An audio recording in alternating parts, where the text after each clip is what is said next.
Chelsea are set to recall their loanee striker. Brazilian sensation Andre Santos could be given a chance in the Chelsea first team this season. And Pochettino confirms a strong starting lineup will face Preston in the FA Cup. So tough with that bad boy tuck. I'ma get it how I'm living, I'ma walk the walk.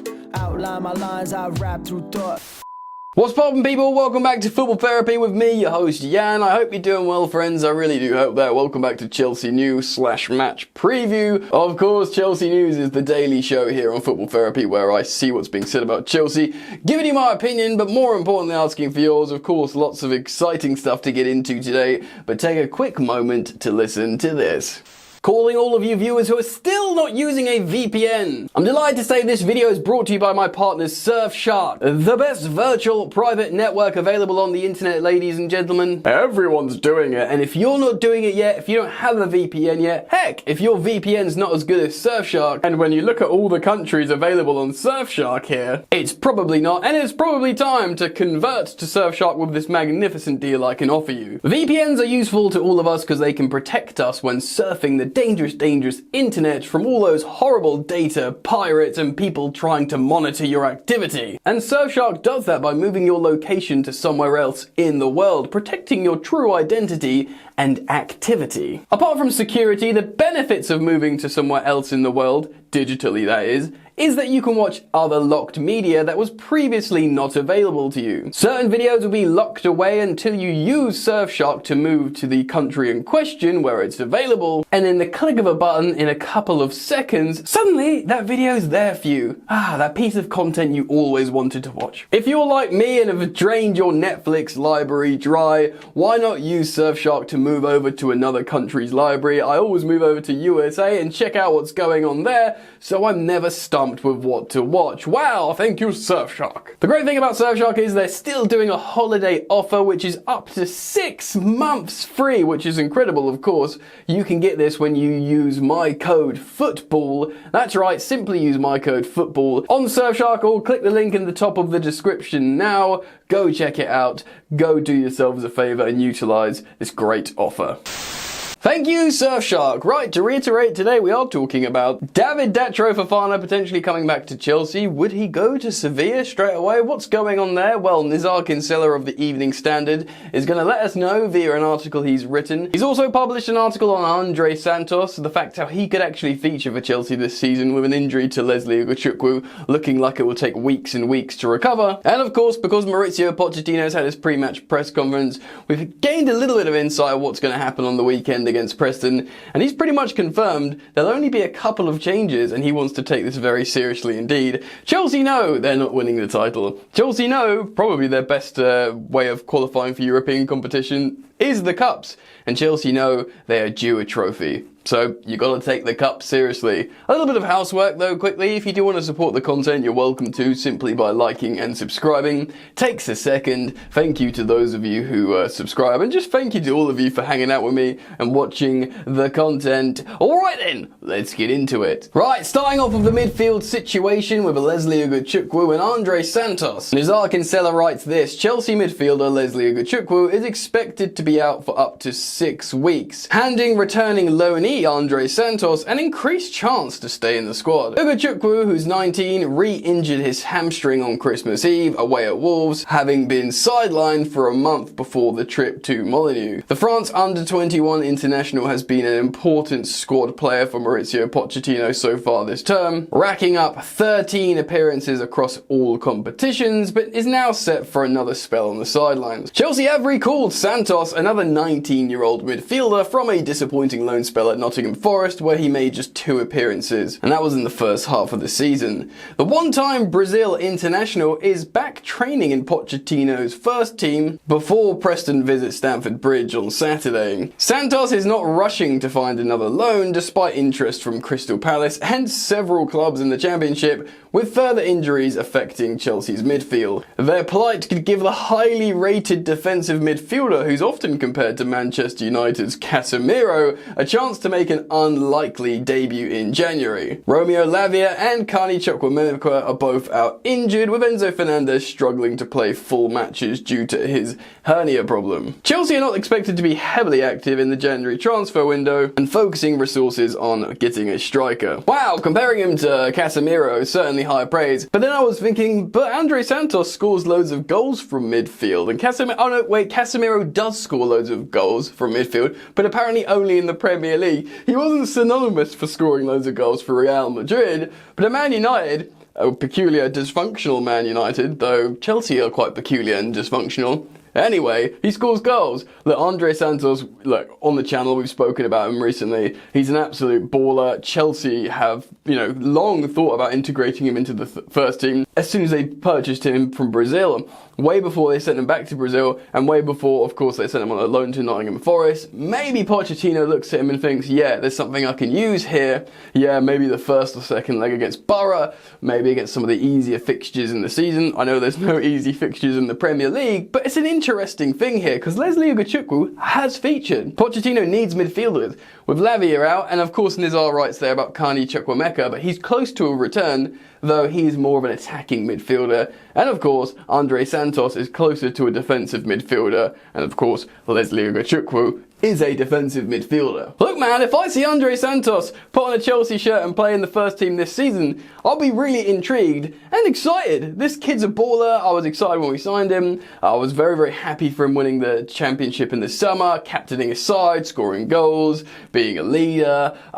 He's one for the future, but he could be one for the now. Why not? It's a season of transition, and let's roll the dice in certain times when we can. Who knows? Maybe he helps that midfield in a really positive way. Let me know what you think about Andre Santos and the Leslie Ugachukwu injury down below, and let's move on and talk about David Datro Fofana. So Nizar Kinsella also writes on the Standard this: Sevilla want Chelsea to help them hijack David Datro Fofana's loan spell at Union Berlin. So when people see Chelsea recalling a player from loan, they're thinking, well, we're short on strikers, maybe we're just going to get another body in. But to be honest, is David Datro Fofana going to help the Chelsea first team much more than, say, I don't know, David Washington? I'm not so sure. The 21-year-old striker is being targeted as part of Sevilla's new policy of signing younger players, and they hope the Blues can help to facilitate a move. Sevilla are keen to sign both Fofana and Inter Milan midfielder Lucien Agume. Despite being European regulars, they are currently just 1 point above the relegation zone during Spain's winter break, just scoring 23 goals in 19 matches in La Liga this season. That is wild, by the way. Like, Sevilla are, European royalty to a degree, certainly win loads of Europa Leagues, etc., often feature in the Champions League, and they are fighting relegation. Incredible scenes. Fofana is considered an option to add goals to the attack, despite him netting only twice in 17 matches for Union this term. He only played in one of Union's 4 December matches before the winter break. The three-time Ivory Coast international risked damaging his relationship with the club's hardcore fans when refusing to shake the then manager's Urs Fischer's hand while being substituted in October. He since apologised for the scenes during the 1-0 defeat against Napoli. Fischer has since been sacked and replaced by Nenad Belika. I don't know if I'm saying that correctly, but Fofana's fortunes have not improved, with Union now battling relegation. Yeah, it's wild. Union Berlin were obviously they got into the Champions League last season. It was a really feel-good story. And not only that, they were in a title race early doors in the Bundesliga. But, they fell off a cliff and, got slapped about and fell out of Europe. They signed Bonucci, which was one of the weirdest transfers ever, and he didn't even really feature.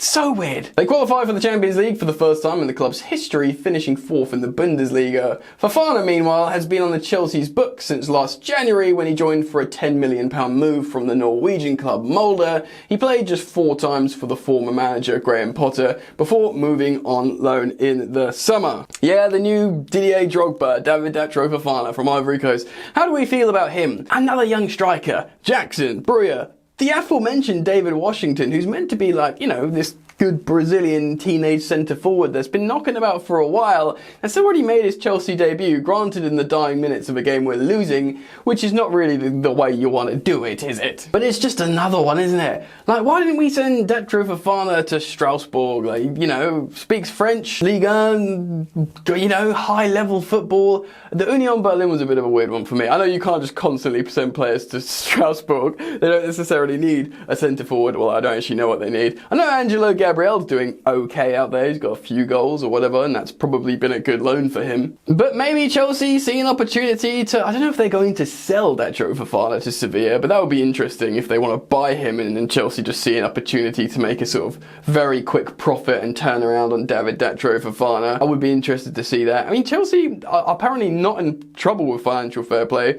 although now it's called profit and sustainability rules. And Chelsea apparently, reportedly, don't actually need to sell anyone. They're choosing to sell players to make themselves more comfortable, and then should they choose to make a big purchase of a striker or whatever, they're in an even more comfortable position to do it.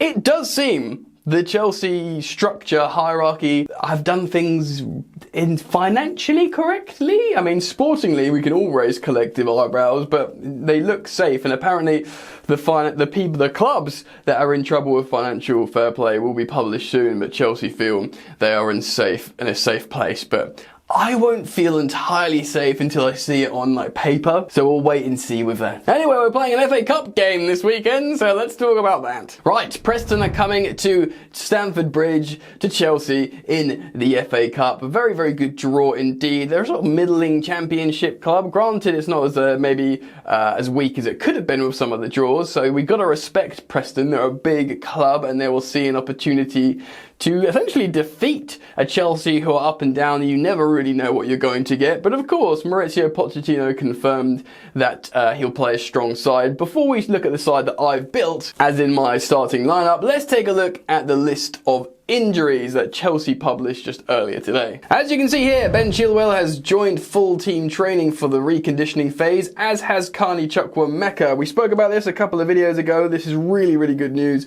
for Chelsea. Those two guys can be a massive influence, certainly Ben Chilwell as well. Benoit Badiashile beginning the reconditioning phase, and then you've got players like Trevoh Chalobah, Marc Cucurella, Wes Fofana, Reece James, Romeo Lavia, Robert Sanchez and Ugo Chukwu that are undergoing their rehabilitation phase, so they will be out for a little while. Certainly Ben Chilwell and Carney Chukwuemeka is massive, and we could probably see them quite soon. Not in the game this weekend, that's been confirmed by the Chelsea manager, but soon enough, which is very, very positive indeed. I'm very excited to see that. Anyway, let's take a look at the lineup I've built for this game this weekend to play Preston. Sorry to interrupt, guys. Jan here from my editing station. Apologies. Apparently it's the other way around. Brie is available, but Nkunku isn't available, so everything that I say is the other way round. And I'm not going to change the graphic. Just imagine the other way round. Brie is starting, and Nkunku not starting. Sorry. Right, I'm going for a 4-2-3-1. We're at home, we can afford to play more attackers, and to be honest, we're very, very short on midfielders indeed. Now, I don't think we're going to see Marcus Bettinelli in goal. I think Petrovic will keep his place, especially with Pochettino explaining how we're not going to make that many changes, and it's going to be a strong team. So I actually believe we're going to play fullbacks in this game. I feel like Malo Gusto will start at right back. Of course, there's a small chance we will see Disassi at right back, but I do think it's going to be Malo Gusto. And interestingly, despite him being the most likely sale this January transfer window, I expect to see Ian Maatsen start left back. I think this could be good for him. It could even be a bit of a shop window to remind people that this kid's dynamic, he's good, he's playing competitive games. I think this could maybe, unless Dortmund specifically say don't play him for the moment, because obviously they want to get a transfer over the line, I think play him in this game personally. I think it could do everyone good. The centre-back partnership I'm choosing is Levi Colwill as left centre back, and I'm going for Alfie Gilchrist to play as a right centre back on the right. Of course, he's already made 2 late substitute appearances. Pochettino seems to trust him. He's a leader, he's brave, he's demonstrated that in literal fleeting minutes on the pitch. I actually think that's enough to see him start a game at Stamford Bridge next to Colwill here. We have to imagine he's good enough with these players around him to deal with Preston. Of course, we'll probably have Thiago Silva on the bench. Of course, we'll have Disassi be on the bench as well, I think, but I can see Alfie Gilchrist starting next to Levi Colwill. Now, of course, we've got problem with central midfielders, as in we don't have many available at the moment, so I do think Caicedo is going to start in a double pivot with Conor Gallagher, the ever-present Conor Gallagher who plays every single minute in the world and seems to be totally fine with it. We know Enzo Fernandez is dealing with recovering from his hernia injury, so I can see that being a two-man midfield with those guys who can pretty much protect the back four pretty well, you'd have to say. Now, Nico Jackson is playing for AFCON. He's been called up for Senegal, and Pochettino has confirmed that Breuer will not start this game. He didn't give much away, but he said Breuer will not start, so that really only leaves Christopher Nkunku as a starting striker, unless of course we play a really kind of false nine. So I've gone for 4 attackers here, no strikers.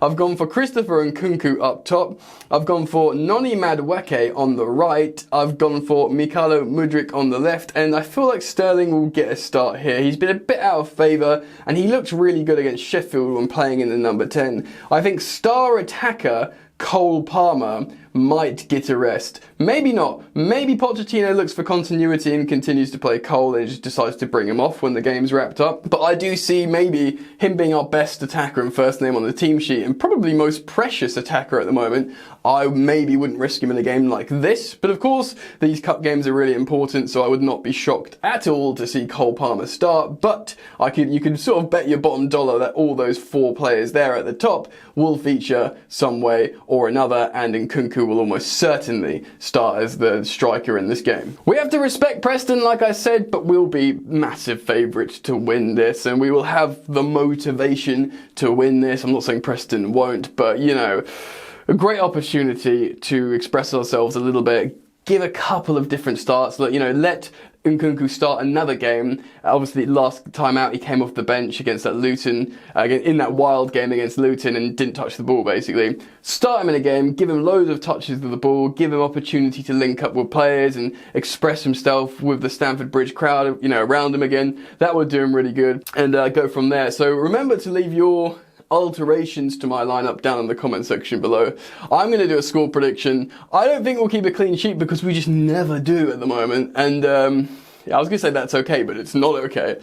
But I'm going to, I don't know, I feel like Chelsea can pop off and score some goals, but it might be a little bit of a wobbler. I'm going to say 4-2 to Chelsea. I don't know if, to be honest, I'm kind of pulling it out of the air, but I'm just going on vibes and feeling. I'm going to say 4-2 to Chelsea. Let me know your score predictions down below. You might have a much more educated score prediction, knowing how Preston play a lot better than me. Feel free to leave that insight down in the comment section below.